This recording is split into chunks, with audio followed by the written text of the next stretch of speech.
when you're out there riding and you're getting stuck or almost hitting trees, it's time to carb up. Sledder babes, hey, how is it going? My name is Jaana and I own Jaana Lisa Lifestyle. I live in Revelstoke, BC, and I own TransCanada Fitness with my family. I'm a personal trainer and a nutrition coach, and Taryn has reached out to me to share some tips on nutrition and sledding with you guys. Some ways to improve it and some things that I've learned over the years.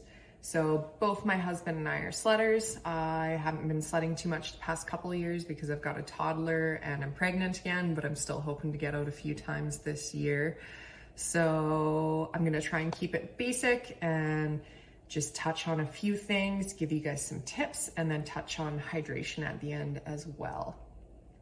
So I always like to start off with saying that we shouldn't be following any extreme diets. I believe in eating a well-balanced, rounded diet. So all of the food groups, unless of course you have an allergy to something or something doesn't sit well with you. So what does that look like? That looks like eating all of the macronutrients, protein, carbs, and fat. They're all super important.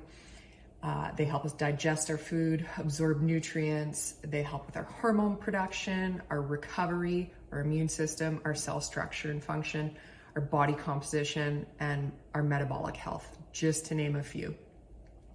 How much we're eating of each one is really gonna depend upon the person. So that's gonna depend on your age, your genetics, how much body fat you have, how much lean muscle mass you have, what kind of activity you're doing, what your activity level is, and how long you're doing that activity for.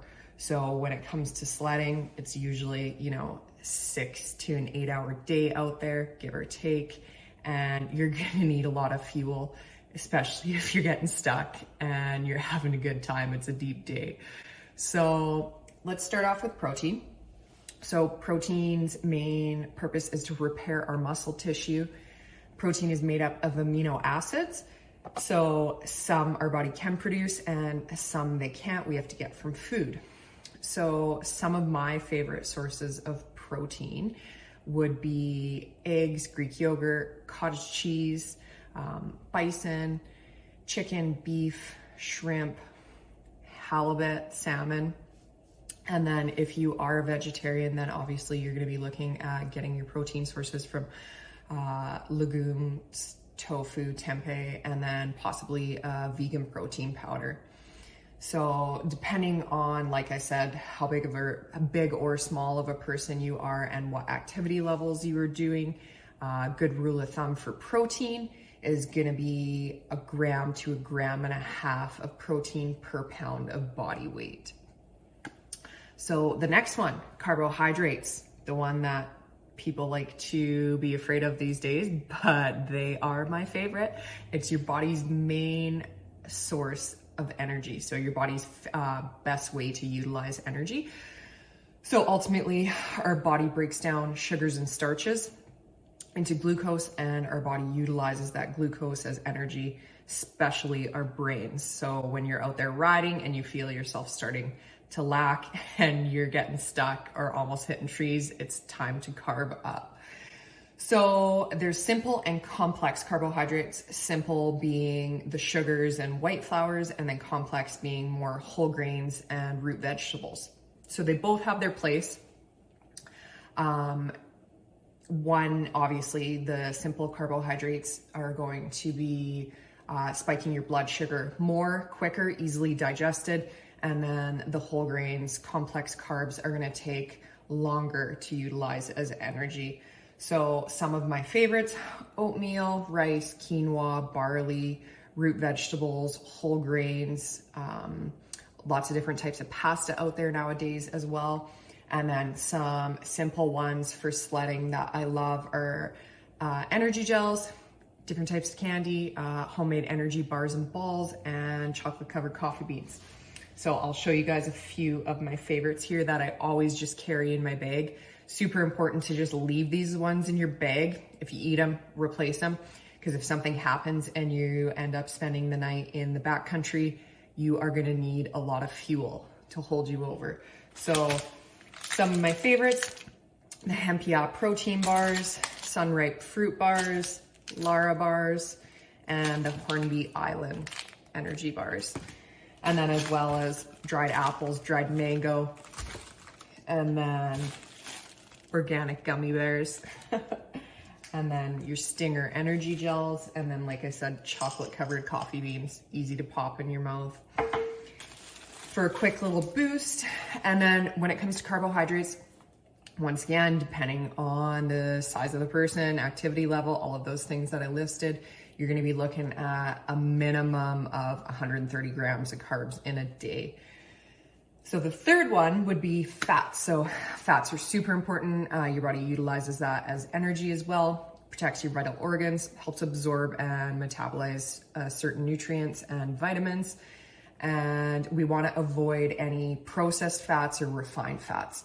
So we wanna be looking for whole food fats. So you wanna be looking for the fats in seafood, full fat grass-fed dairy, a variety of different nuts and seeds, coconut milk, raw cacao, so raw chocolate is a great one. And then obviously if you're not eating enough seafood, then you wanna be taking an omega-3 supplement, which is great as well because it's gonna help with the inflammation that you're creating in your body when you're out there exercising. It's gonna help your joint health, brain and mood health, and heart health. Big fan of those. So like I said, depending on the person, size, activity level, genetics, gender, all of those things, for fats, you want to be aiming for a minimum of 60 grams in a day. So what you eat today is going to fuel you tomorrow. Like I said, how your blood sugar levels rise and how your body stores those carbohydrates as energy and then breaks them down into glucose. So if you're eating salads and smoothies today, I can guarantee you're not gonna have enough energy tomorrow to dig yourself and your friends out.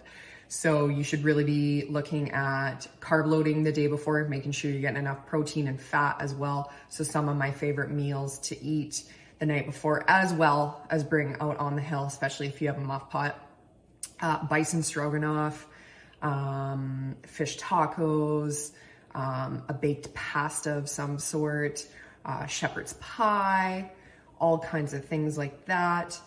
The morning before going sledding, you want to fuel yourself really well too. You don't want to be eating too close to hitting the trail so that food has time to digest. So some of my favorite meals to eat in the morning before I go sledding would be an oatmeal, and then I'll add in some fruit and then some nut butter and then maybe some hemp hearts and chia seeds.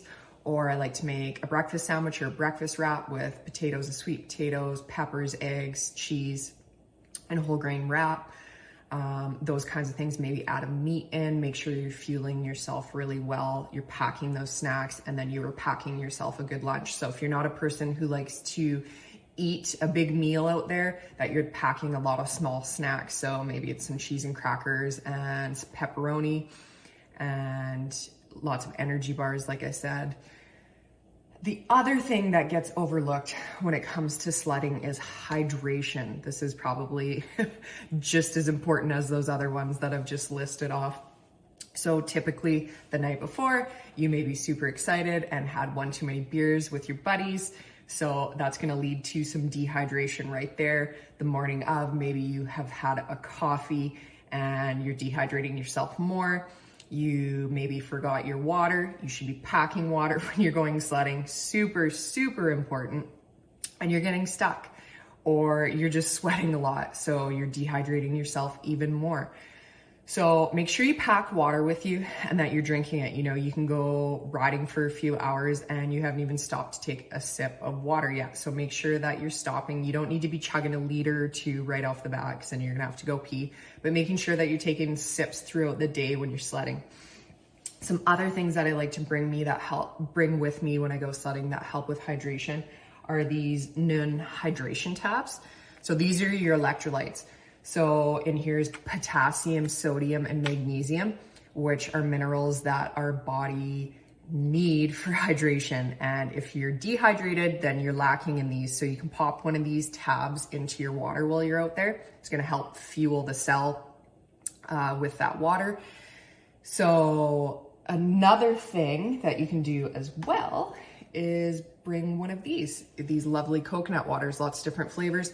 Coconut water is a great source of potassium and electrolytes as well, and it's delicious. So those are a few tips that I've learned over the years, and I hope everyone is having a great year sledding so far. Stay safe out there, guys, and check out my page, Jaana Lisa Lifestyle. I've got tons of recipes and exercises on there, and hope to see you out on